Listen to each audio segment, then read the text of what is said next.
లో స్థానం దక్కించుకున్న తెలుగుదేశం ఎంపీ రామ్మోహన్ నాయుడు కేంద్ర కేబినెట్ మంత్రిగా ప్రమాణం చేశారు. తెలుగుదేశం ఆవిర్భావం నుంచి పార్టీలో ఉండి కేంద్ర మంత్రి స్థాయికి ఎదిగిన తండ్రికి తగ్గ తనయుడు రాజకీయ వారసుడిగా ఆయన కూడా ఇప్పుడు కేంద్ర మంత్రి అయ్యారు. తెలుగుదేశం పార్టీ పట్ల ఆ కుటుంబానికి ఉన్న విధేయతకు తగిన ప్రతిఫలం లభించినట్లయింది. I, Kinjarapu Rammohan Naidu, do swear in the name of God that I will bear true faith and allegiance to the Constitution of India as by law established, that I will uphold the sovereignty and integrity of India, that I will faithfully and conscientiously discharge my duties as a minister for the Union, and that I will do right to all manner of people in accordance with the Constitution and the law, without fear or favor, affection or ill will.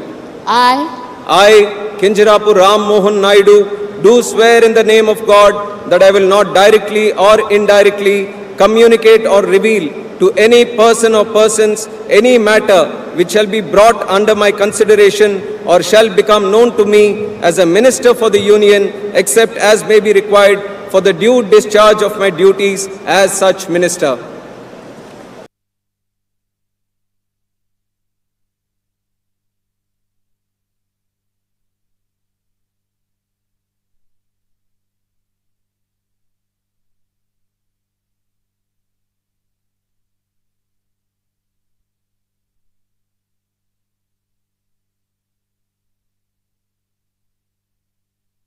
Telugu Desam party senior నాయకుడు కేంద్ర మాజీ మంత్రి ఎర్రన్నాయుడు కొడుకుగా పరిచయమైన రామ్మోహన్ నాయుడు కొద్ది కాలంలోనే ఎంపీగా తన ప్రతిభ నిరూపించుకున్నారు.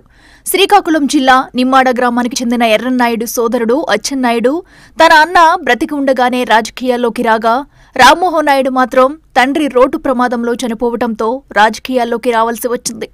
హైదరాబాద్ భారతీయ విద్యాభవన్లోనూ, ఢిల్లీలోని ఢిల్లీ పబ్లిక్ స్కూల్లోనూ చదువుకున్న రామ్మోహన్ నాయుడు అమెరికాలో ఇంజనీరింగ్, ఎంబీఏ చదివి వ్యాపారం మొదలుపెట్టారు.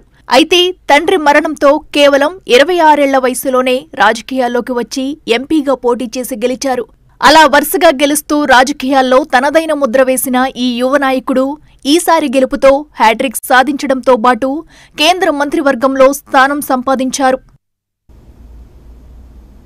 తెలుగుదేశం పార్టీ ద్వారా రాజకీయాల్లోకి